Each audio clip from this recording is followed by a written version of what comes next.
GoMining est-il vraiment un scam? Voici mon enquête complète.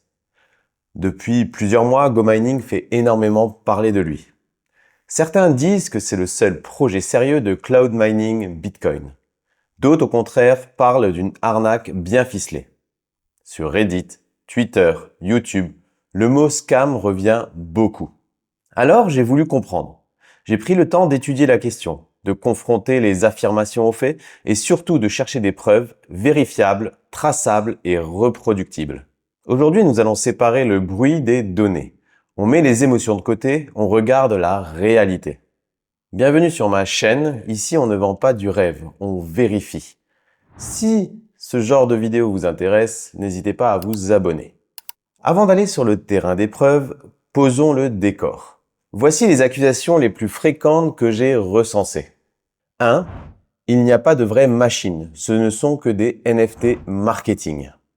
2. Les paiements viendraient de l'argent des nouveaux entrants, c'est un Ponzi. 3. La société est offshore, elle peut couper les versements quand elle veut.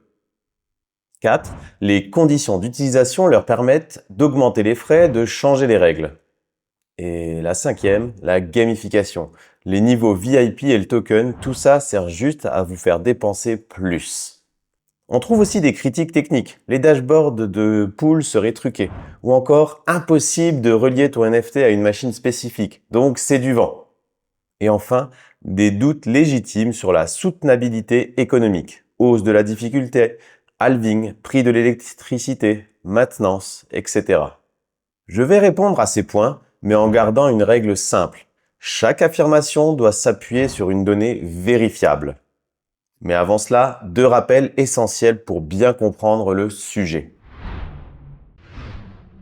Rappel numéro 1, comment fonctionne le minage Bitcoin? Ce sont des machines spécialisées, les ASICs, qui exécutent des calculs pour sécuriser le réseau. Elles consomment de l'électricité et reçoivent des récompenses en Bitcoin lorsque le pool trouve un bloc. Ces récompenses sont redistribuées aux mineurs proportionnellement à leur puissance, ici leur hash rate, et la méthode de paiement du pool. Le rappel numéro 2. C'est quoi un pool et pourquoi c'est clé ici? Un pool regroupe la puissance de milliers de mineurs.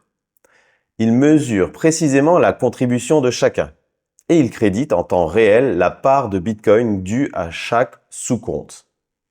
Autrement dit, si GoMining mine, ça doit se voir sur les dashboards des pools. Maintenant qu'on a ce cadre, passons aux preuves. GoMining a été audité par 2 acteurs indépendants. Certic, une référence de la sécurité crypto, score élevé, aucune faille critique, contrat qualifié de likely safe. Ensuite, on a Cyberscope, société européenne, score de sécurité très élevé, pas de honeypot détecté et surtout un KSI réalisé.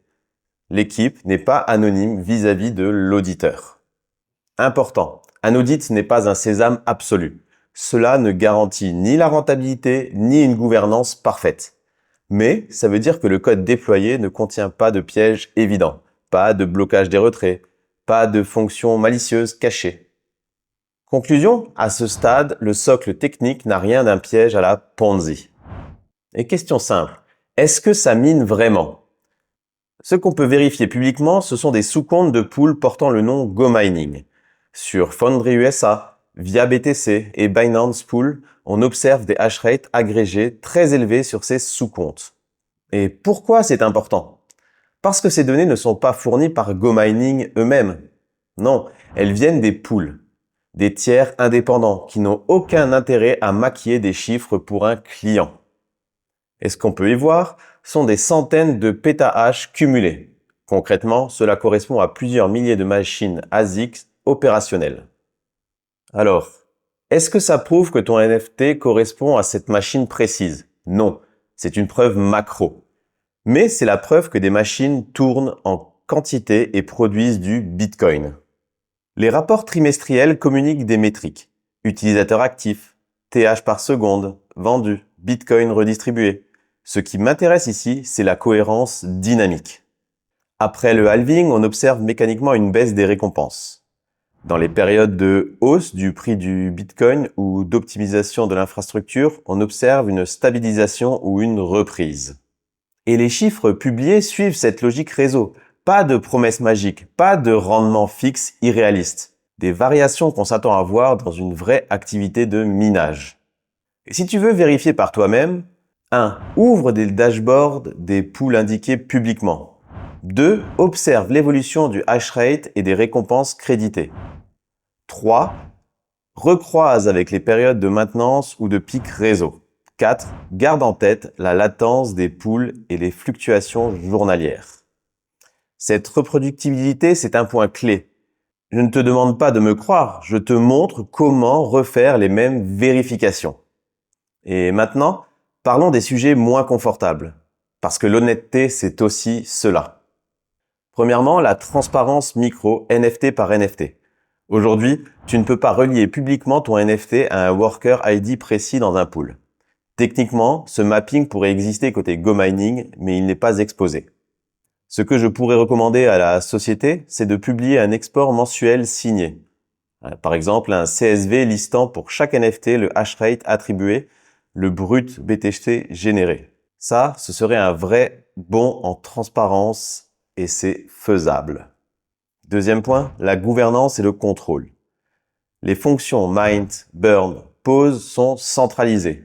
C'est courant pour un service géré, mais ça implique une relation de confiance. Le troisième point, ce sont les conditions d'utilisation. Alors oui, elles leur laissent la possibilité d'ajuster la maintenance, l'électricité, les règles du marché secondaire. Est-ce que c'est choquant? Non. C'est classique pour une entreprise qui dépend de coûts externes. Mais l'impact utilisateur doit être suivi et expliqué. En quatrième point, nous avons la soutenabilité économique. La difficulté du réseau monte, le halving réduit les récompenses. Le prix de l'électricité varie selon les sites et les contrats. Résultat, les rendements ne sont pas linéaires. Ils baissent puis se rééquilibrent quand le prix du Bitcoin remonte ou quand l'infrastructure est optimisée. En point numéro 5, nous avons l'environnement juridique. La structure offshore complique les recours. Ce n'est pas une preuve d'arnaque, c'est un choix de juridiction.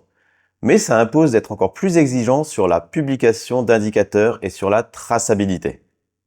Et enfin, le sixième point, le token et la gamification. Les baisses de frais via token, les niveaux, VIP, les passes, tout cela peut améliorer l'économie individuelle si c'est bien utilisé. Mais ça peut aussi pousser à la suroptimisation. Mon approche, calcul froid, coût total réel et aucun achat impulsif. En clair, il y a des zones grises. Elles ne prouvent pas un scam. Elles demandent de la méthode, de la mesure et des garde-fous. Voici mon verdict et surtout mon protocole pour les prochains mois. Ce que montrent les faits aujourd'hui. Activité réelle observable via les pools indépendants. Audit technique solide, QSI réalisé, gouvernance centralisée à surveiller, transparence NFT machine à améliorer, aucune preuve concrète d'un schéma Ponzi. Mon protocole de suivi très simple et duplicable. 1. Je journalise mensuellement le hash rate attribué, le BTC brut et net reçu et les éventuelles variations de frais. 2. Je recroise ces séries avec la difficulté réseau et le prix du Bitcoin. 3. Je compare mes résultats réels avec un modèle théorique. Si l'écart reste dans une fourchette logique, c'est sain. Si un jour ça diverge fortement sans explication, je le dirai, preuve à l'appui. Et ça, c'est la différence entre une opinion et une méthode documentée. Et si l'aventure GoMining vous tente et que, comme je le fais, vous voulez investir sur un mineur ou plus, vous pouvez profiter de mon lien de parrainage. Il va vous permettre de recevoir 5% de TH supplémentaires sur votre premier achat de mineur. Et pour être transparent, je ne recommande jamais de s'endetter pour ce type d'activité. On investit de l'argent que l'on peut immobiliser et on accepte la volatilité. GoMining aujourd'hui, ce n'est pas du vent. C'est une entreprise qui opère. Est-ce parfait? Non. Est-ce reproductible et mesurable? Oui. Et c'est précisément ce que je vais continuer à faire ici. Et je vais vous présenter tous les mois mes résultats sans filtre et en toute transparence. Je m'engage donc à le faire tous les mois en toute transparence en vous montrant les chiffres et en vous montrant l'évolution de mon minage sur GoMining. Je ne cacherai rien et s'il y a des défauts, je les montrerai également. Et si ces vidéos vous intéressent, abonnez-vous à cette chaîne. Je fais des analyses, je fais des suivis et surtout, je vous montre comment protéger votre patrimoine et comment le faire gonfler. Et oui, aujourd'hui, dans l'univers des opinions, ce qui compte, ce sont les preuves. Et la différence entre les rumeurs et les faits, ce sont les données. Je vous dis à très vite. Au revoir.